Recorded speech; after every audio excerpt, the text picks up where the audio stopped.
think most athletes, can relate. Like when you're growing up, that's your sole focus. And I know for me specifically, I was playing Division I basketball at Western. I remember the spring of my senior year. I'm like, man, I've been hooping for 22 years. And the first week of March rolled around and our last game was done. I did not know what I was going to do.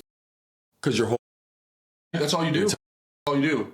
So I think especially trying to just build this platform, like there's a lot of purpose that you're going to find outside of sports and in new ventures that you try to take on. Yeah, amen. And you only know what you know at that time, which why it feels like it's not like feeling like your life is over, but it feels like maybe your purpose is, right? So that's pillar number one is life after sports, former athletes, current athletes.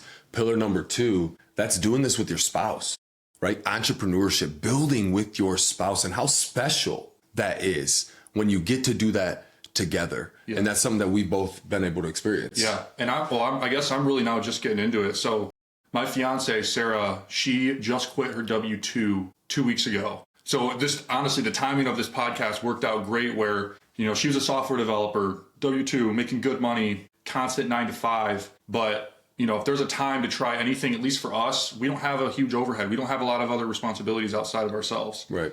So we're like, let's do it. What's the worst that's going to happen? Right. And what's so crazy about that, you're in the beginning of that journey. And now my wife and I, Carol and I are, have our 3 sons growing up, and she's been an absolute beast our whole life in the workforce. Right. Yeah. However, and this is what we talk about a lot, like dreams are allowed to change, especially once you start experiencing some of these things. Right. And so in the same sense, my wife, Carol, she just left her, high-paying W-2, big responsibility job that she's had for almost a decade, choosing our family, but also choosing to go on this journey with me too. So I'm so excited that we get to experience this together. And I know the houses that we're doing right now that we're going to dive into a lot on these episodes of what we're doing, where we're buying, what we're doing to them, what the plans are with those houses. Doing that with Carol, the one that we're doing right now, has been an absolute blast, man.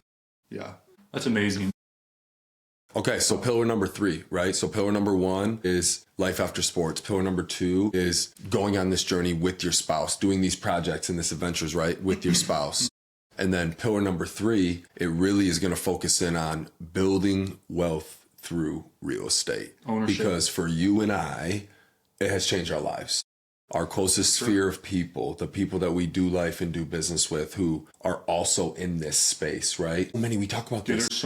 So many, especially here in West Michigan, there's so many people that you don't even know about that are doing amazing things that are low key, head down, flipping X amount of houses, came from nothing, making 7 figures, flip 100%. And it's just really cool, the opportunity that there is, because especially in an upcoming city like Grand Rapids that we live in, it's come a long ways. There's just so much opportunity still here, even with it being a popular thing now, nationally known thing, right? Like there still is a lot of opportunity for home ownership here. So this pillar number 3 is really to just equip our people, right? Let them know that they can. You look at this first-time home buyer age that's getting older and older and older. When people see that, they think, okay, well, maybe I'm only 24 or 26 or 32. I'm not even at the average first-time home buyer age. Like it's not meant for me. It's not true. Yeah.